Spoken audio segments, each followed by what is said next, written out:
श्री दावबायसा बर' UPPL नि 32 नं भेरगाव बिधान समष्टिनि आङो बिजाथि आं नैबे समाव रायजो राजाखौ बेखौनो खावलायनो नागिरदों जे मैया भारतनि गाहाय मन्त्रि नरेन्द्र मदि लोगोसे आसाम सरकारा जोंनि गेजेराव जि मुलुगावनो साग्लोबसारनाय जि मोनसे जिउसा एबा बेराम एबा बिजानु कर'ना भाइरास होननानै जायखौ जों दिनै मिथिदों बे कर'ना भाइरासखौ होबथानायनि मुङै जि मोनसे जनता कर्फ्यू होबाय बे जनता कर्फ्यूनि ओंथिखौ बुजिनानै जोंनि रायजो राजाफ्रा माने गावबा गावनि न'आवनो थाना बायजो ओंखारलाखौनो जि मोनसे फालिबाय आब्रुथिखौ बेनि थाखाय आं बिथांमोनखौ रायजो राजाजों लोगोसे सरकारखौ गोसो गोरबोनिफ्राय साबायखर होदों आरो लोगोसे मोनसे खोथा आं खावलायखावनो नागिरदों जिहेतु जोंनि BTC ओनसोलनिफ्राय खामानि गैयै बा खामानि मोनै लाइमोनफ्रा बाहेरायाव थांनानै खामानि मावगासिनो दङ बाहेरा रायजोआव बिथांमोना न'आव फैफिनोब्ला बिथांमोनखौ जोंनो खावलायदोंमोन जिहेतु BTC नि बिसायख'थि फैबाय थानाय 4 खालाराव जानो गोनांमोन बेनि थाखायनो जों खावलायदोंमोन जे जाय जेराव थाया मानो बिथांमोना गावबा गावनि न'आव फैनांगौ होनना नाथाय नैबे समावनो एखे समावनो बेरामनि जि मोनसे थासारि जोंनि गेजेराव सोमजिबाय दा बेयाव खावलायनो नागिरदों आङो जाय जायगानिफ्राय फैया मानो जाय जायगायावनि थानानै फैया मानो बिथांमोना गावबा गावनि देहाखौ जाहाथे ट्रिटमेन्टखौ बा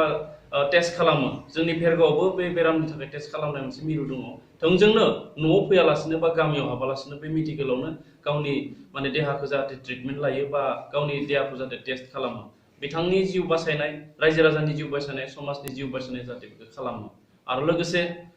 बिसायख'थि आय'गा BTC नि बिसायख'थि जानो गोनां 4 खालारखौ फासयबाय आरो बे फासयनायखौ आङो साबायखर जासिदों सरकारखौ साबायखर जासिदों UPPL नि हान्जानि जानानै आं सरकारखौ साबायखर जासिदों मानो होननानै बुङोब्ला सुबुंनि जिउनिख्रुइ बिसायख'थिया गिदिर जानो हाया मानो होनना बुङोब्ला बिसायख'थिया फैबाय थायो नाथाय सुबुंनि जिउआनो सबनिख्रुइ देरसिन ओंखायनो सुबुंनि जिउ जि रैखाथि बे रैखाथिखौ नोजोर लाखिनानै सरकारा बिसायख'थिखौ फोसावनाया जोबोद माने मोनसे ओंथि गोनां आरो गोग्गाथाव बा देरगाथाव हाबाफारि जादों ओंखायनो सरकारखौ धन्यबाद जासिदों आरो बे समावनो आं खावलायगोन जे जिहेतु आङो UPPL नि 32 नं भेरगाव समष्टिनि बिजाथि आरो बे बिजाथि हिसाबै जोंनि समष्टिनि जेसेबांखिनि आंनि UPPL नि माने हेफाजाबगिरि सापर्टार्सबो दङ बिथांमोनखौ खावलायनो नागिरदों जिहेतु जोंखौ माने सरकारनिफ्राय माने बाधा होना दोनदों बा माना मोनसे खालामना दोनदों जे पाब्लिक गेदारिं खालामनाङा रायजोफोरखौ थुब्रायनाङा बे हिसाबै आं दिनै मोनसेबो पाब्लिक गेदारिं खालामनायनि खोथाखौ सिन्था खालामाखै सरकारनिफ्राय आलादायै बिथोन फैयागौ माने दा बे समाव रायजो राजाखौ खावलायनो लुबैदों जे बिथांमोना जाहाथे गाव गावनि गोसोआव जिहेतु UPPL खौ सरकार बानायनो थाखाय थिरांथा लाबाय बे थिरांथाखौ बिसायख'थि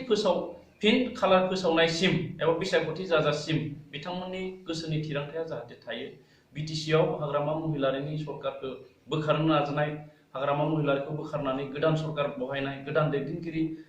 फज'नो नागिरनाय बे थांखिया जाहाथे बयनियावबो थायो BTC आव 15 बोसोर हाग्रामा महिलारिनि जि दुर्नीति भ्रष्टाचार सरकार बेखौ बोखारनानै गोदान दोलो UPPL खौ सासनाव लाबोनो नागिरदों आरो UPPL खौ मोनसे थांखिजों सासनाव लाबोनो नागिरदों जे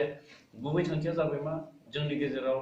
27 जानुवारियाव जि मोनसे सुक्ति जालांबाय गोजोन सुक्ति बे सुक्तिनि मोनफ्रोमबो दफाखौ जाहाथे जों आबुङै बाहायनो हायो ओंखायनो UPPL खौ रायजो राजाया माने सरकाराव लाबोनो नागिरदों आरो बे हिसाबै UPPL आबो दिनै साखाफारा जाबाय ओंखायनो रायजो राजाखौ खावलायदों बिसायख'थिया फासयबाय होननानै जाहाथे गोनो गोथो दाजाथों गोनो गोथो जानायनि खोथा गैया जोंनि थांखिया मोनसेयानो जोंनि नोजोरा मोनसेयानो BPF खौ फेजेननांगौ BPF खौ गारनानै UPPL खौ सरकार बानायनांगौ BTR नि मोनफ्रोमबो सुक्तिखौ आबुं महर होनांगौ आं बेखिनिखौनो खावलायबाय